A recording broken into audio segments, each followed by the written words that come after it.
Biliyorsunuz ki Brawl Stars'ın 2025 yol haritasında Star Park güncellemesi geleceğinden bahsediliyordu. Ve bu Star Park güncellemesinin arkadaşlar gelmeden önce size birkaç tane bilgisini de vermek istiyorum. Star Park'a hızlı bir bakış atacağız. Klasik bir detay videosu olmayacak. Teorileri falan ayarladım. Aynı zamanda Brawl Stars'ın şu an oyunun içerisinden oynanan bir tane oyunu vardı biliyorsunuz. Project Lazer oyunu hakkında birkaç tane gelişmeler oldu. Project Lazer oyununu göstereceğim. Ve Star Park gelmeden önce kesin olmayan bir şekilde Star Park hakkında birkaç tane görseller var arkadaşlar. Ve Supercell tarafından benim kanalımda şöyle bir gelişme oldu. Artık Supercell güncellemesi yapmadan önce insanlara bir şeyler paylaşıyor biliyorsunuz. Güncelleme hakkında sneak peek deniliyor bunlara. Yani güncelleme hakkında önceden bilgileri içerik üreticilerine veriyorlar. Ben de artık sneak peekler alabileceğim. Bundan bir üstü sanırım Supercell'in Super Creature olması olacak arkadaşlar. Yani harbiden heyecanlandım ben şu an. Gelin bu detay videosuna geçiş yapalım. Geçmeden önce sen de bir like at. Kanalın like sayısı düştü. İzlenmesi de düşene kadar atabilirsen at kanka yani. Yalvarırım at. Öncelikle hızlı bir şeyden başlayalım arkadaşlar. Klasik bugün oyuna girdiğinizde hatta bunu çoğu YouTuber'da paylaşmadı. Burada 3 tane şeytan hediyesi alabiliyordunuz büyük ihtimalle çoğunuz. Fakat Supercell'in paylaştığı bir gönderi var arkadaşlar. 3 tane şeytan hediyesini eğer gizemli kitaba tıkladıysanız alabiliyorsunuz. Hani gizemli kitaba sakın tıklama yazıyordu ya, sakın tıklama yazan kitaba gerçekten tıklarsanız 3 tane şeytan hediyesi veriyor. Fakat ben şimdi hiçbir şekilde gizemli kitaba tıklamadığım farklı bir hesabıma geçeceğim. O farklı hesabımda gizemli kitaba tıklamadığım için bana melek hediyesi verecek. Çünkü Brawl Stars'ta gizemli kitaba tıklama diyor. Oyun zaten sana tıklama demiş. Şimdi bunu test edelim bakalım. Gerçekten tıklamazsanız size melek hediyesi veriyor muymuş? Onun için ayarlara giriyorum arkadaşlar. Supercell ID tarafına geçelim. Hemen buradan hesabımı değiştirip geri geliyorum. Bak abi Zortenzel hesabındayım. Zortenzel hesabında hiçbir şekilde ben kesinlikle ve kesinlikle kitaba tıklamamışım. Buna eminim. Hatta canlı yayında kitabı tıklamazsak ne olur gibi bir şeyler de söylemiştim size. Kitabı tıklamazsanız şey oluyormuş. Dükkana geliyormuşsunuz. Dükkanda size normalde şeytan hediyesi vermesi yerine 3 tane melek hediyesi veriyor. Ama kitabı tıkladıysanız şeytan hediyesi alıyorsunuz. Edgar main veya Mortis main olmanıza göre değişir tabi bu. Keşke kitabı tıklasaymışım bu hesapta. Çünkü kitaba tıkladığım için bana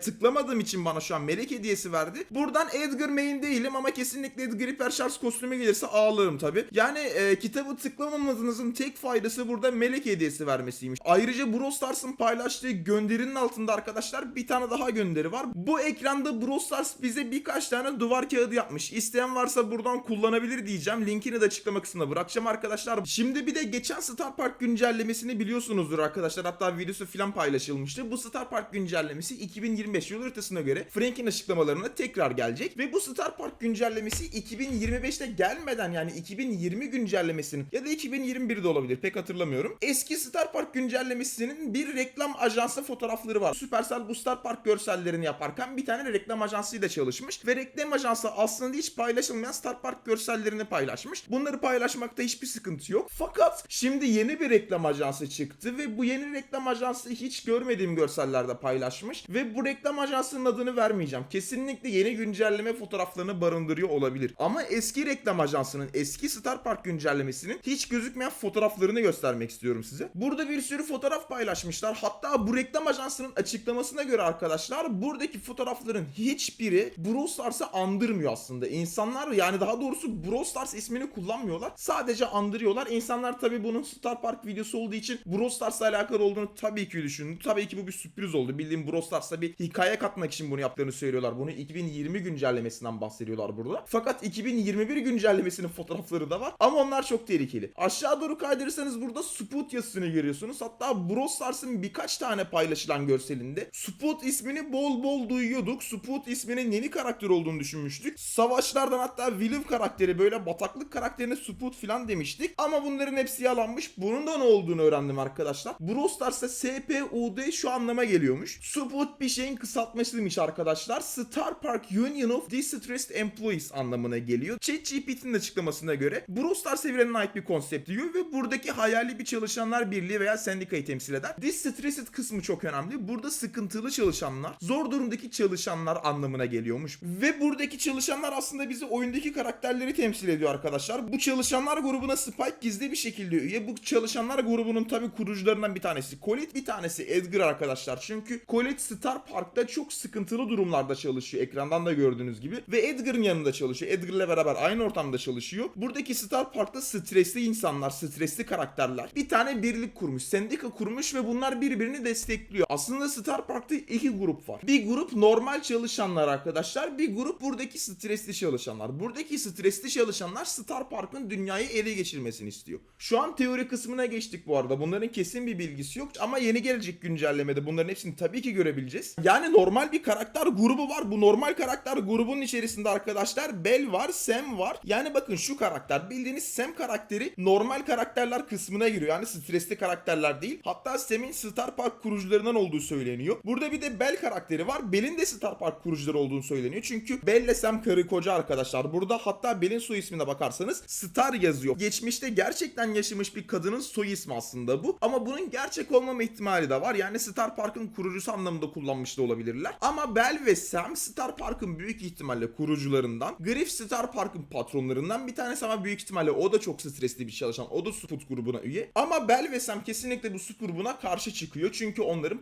oraların patronu bu karakterler. Ama Sput grubundaki karakterler orayı ele geçirmeye çalışan karakterler arkadaşlar. Yani yeni gelecek güncellemede kesin olmayan bir şekilde biz Star Park'taki Sput grubuna üye karakterlerle normal karakterlerin savaşını izleyebiliriz. Aynı Melekler ve Şeytanlar güncellemesi gibi. Tabi bunu nasıl bize yansıtırlar bilmiyorum. Ele geçirilmiş, beyni yıkanmış savaşlar diyebilirler bu Sput grubundakilere. Çünkü gerçekten ele geçirilmiş ve beyni yıkanmış karakterler biliyorsunuz. CCTV güncellemesinde zaten görmüştünüz geçen sene. Ben geçen sene yoktum ama CCTV güncellemesinde arkadaşlar karakterlerin hepsinin beyni bir tane elmas sayesinde yıkanıyor. Ve bu elmas sayesinde çok sinirli oluyorlar ve gerçekten de böyle Brawl Stars karakterlerine dönüşüyorlar. Ve biz yeni gelecek güncellemede bu iki grubun savaşını görme ihtimalimiz yüksek. Çünkü Brawl Stars biz artık bunları vermeyi çok seviyor. Melekler, şeytanlar sizi ikiye ayırıyor böyle. Bir tane güncelleme sunmaya çalışıyor. Ve 8 bitin oyunundan bahsedelim arkadaşlar. Zamanında 8 bitin bir tane oyunu vardı. 8 bitin yüzüne 5 kere tıklarsanız Brawl Stars tamamen yok oluyordu ve Brawl Stars'ın içinden başka bir oyun çıkıyordu. Fotoğrafını da tabii videosunu da ekrana koydum arkadaşlar. 8 bitin kafasına nasıl tıklayıp bu oyuna ulaşabildiğinizde görebilirsiniz. Bu oyun aslında Supercell'in açtığı bir tane web sitesi üzerinden çalışıyordu. Brawl Stars'ın o web sitesine giriyordunuz. Brawl Stars'ın içerisine bir tane tarayıcı yerleştirilmişti. Hatta o web sitesi yaklaşık 6 ay önceye kadar aktifti. Fakat bu web sitesi Haziran ayında kapatılmış. Yani Supercell tamamen bu 8 bitin oyununu kapatmış arkadaşlar. Fakat sonradan şöyle bir gelişme olmuş. İnsanlar bu 8 bitin oyun kodlarını indirmiş ve halen 8 bitin oyununu birkaç tane web sitesi üzerinden ekrandan da göreceğiniz üzere oynayabilirsiniz. Bu Project Laser oyunuydu ve 8 biti normal Atari makinesinde gibi oynuyordunuz. Güzel bir oyundu bu arada. Yani Brawl Stars'tan daha eğlenceli bir oyun bile denilebilir buna. Ama Brawl Stars bu projeyi tamamen askıya almış. Belki yeni güncellemede 8 bitle ilgili bir tane daha böyle garip bir şey görebiliriz. Ama zaten Brawl Stars'ta bu karakterin ekranına tıklayarak gidebiliyordunuz. Benim bir teorim daha var. Tabii ne kadar dikkat alırsın bilmem. Ama aşağıda burada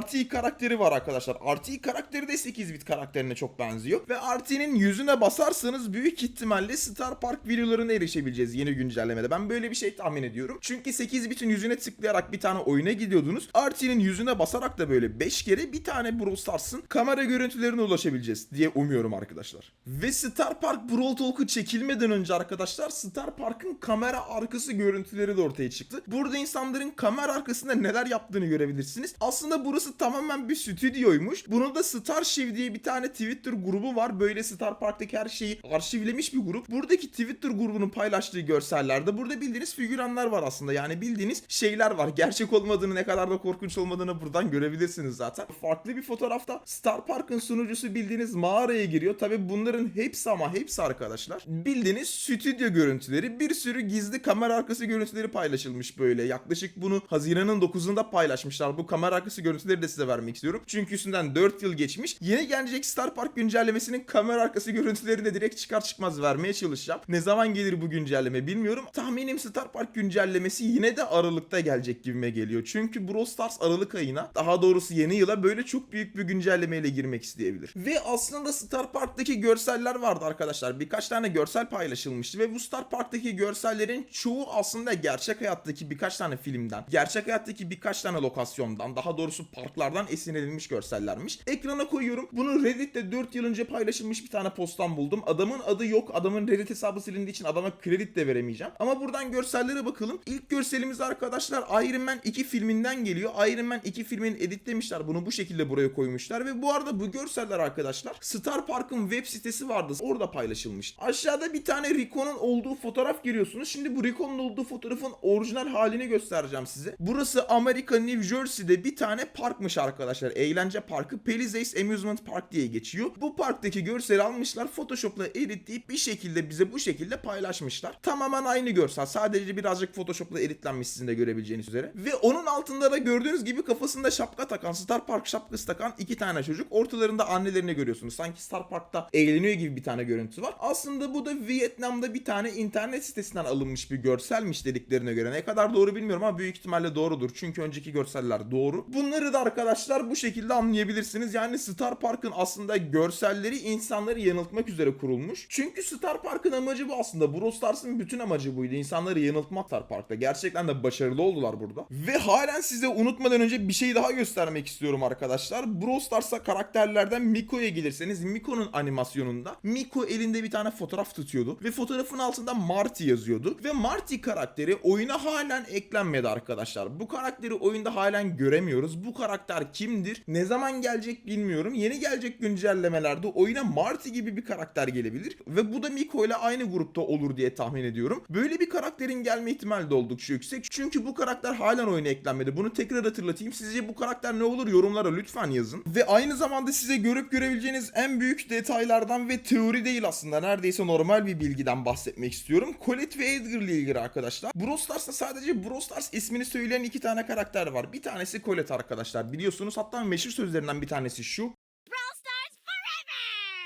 Brawl Stars Forever diyor, sizin de duyduğunuz üzere. Ve bu karakterin arkadaşlar şöyle Brawl Stars Forever demesinden sonra Edgar da CEO of Brawl Stars diyor arkadaşlar. Yani Brawl Stars CEO'su zaten biliyorsunuz. Hatta burada ustalık yerinde de var. Ve bu karakterler Brawl Stars'tan bahseden ses dosyalarına Brawl Stars olan iki karakter arkadaşlar. Peki bunların bağlantısı ne? Bu iki karakterin bağlantısını hemen ondan bahsedelim çok hızlı bir şekilde. Bunlar aynı yerde çalışıyor zaten. Hatta pantolonlarını görebilirsiniz. Pantolonlarından aynı yerde çalıştığını da görebilirsiniz. Orijinal kostümüne gidelim. Orijinal kostümde pantolonları aynı. Aynı yerde çalışıyorlar.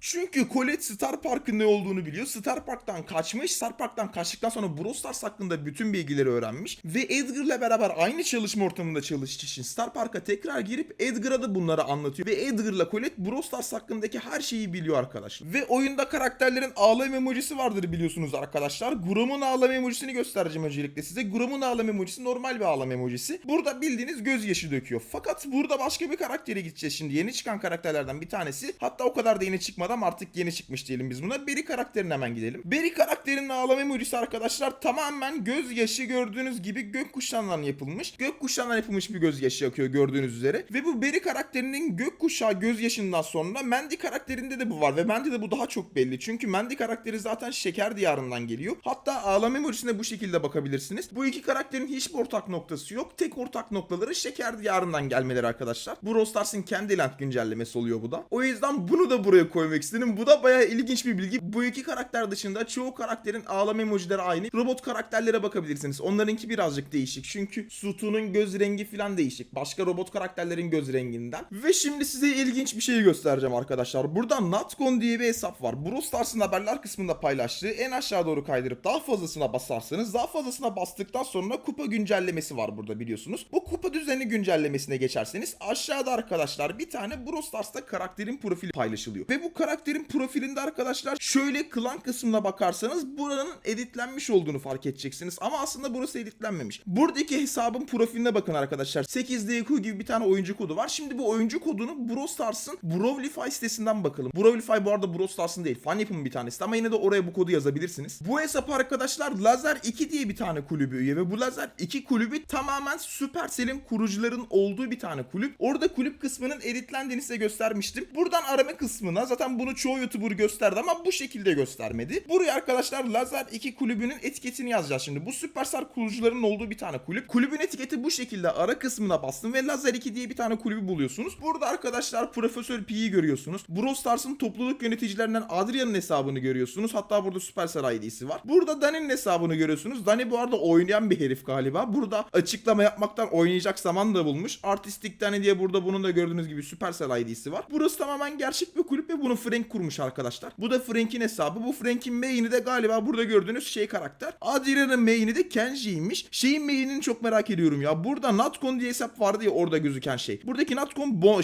boymuş. Onun main'i de boymuş. Marzio'nun main'i abi. Bu da Fenk oynuyor. Bu herif de Fenk oynuyor. Buradaki kişilerin hepsi arkadaşlar Supercell çalışanı. Hatta belki Supercell çalışanların arkadaşları da olabilir. Böyle Driven hesabım. Bu Brawl Stars sunucudan Tiki çok seviyormuş bir herifti. Güzel bir kulüp. Zaten burayı biliyorsunuzdur arkadaşlar. Bu şekilde buradan da bu kulübe ulaşabiliyormuşsunuz. Bunu da bir şekilde gösterdim size. Hatta bunun shorts videosunu da çekeceğim. Böyle arkasında böyle havalı müzik falan koyarım. Oradan da görürsünüz arkadaşlar. Uzun bir Brawl Stars videosu oldu bu arada. Belki de çekimi uzun sürmüştür. Bilmiyorum ama gerçekten çok uğraştım bu videoya. Çünkü bu video yapabileceğim, kendi başıma yapabileceğim en iyi videolardan. Geçmiş videolarında ne yaptığımı fark ettim. Geçmiş videolarında videoları yapmadan önce çok uğraşıyorum. Kendim bir şeyler çıkartmaya çalışıyordum 2020 zamanında. Sanki onları yapıyormuş gibi hissettim şu an. Neyse arkadaşlar, yeni bir videoda görüşmek üzere. Umarım Supercell Creator olurum ben de bir şekilde, yani az kaldı arkadaşlar. Ben az kaldığına bayağı inanıyorum. Artık dükkan kısmına kod Lord Enzel de yazabileceksinizdir. Kendinize iyi bakın. Sizleri çok seviyorum. Görüşürüz. Hoşçakalın. Bay bay.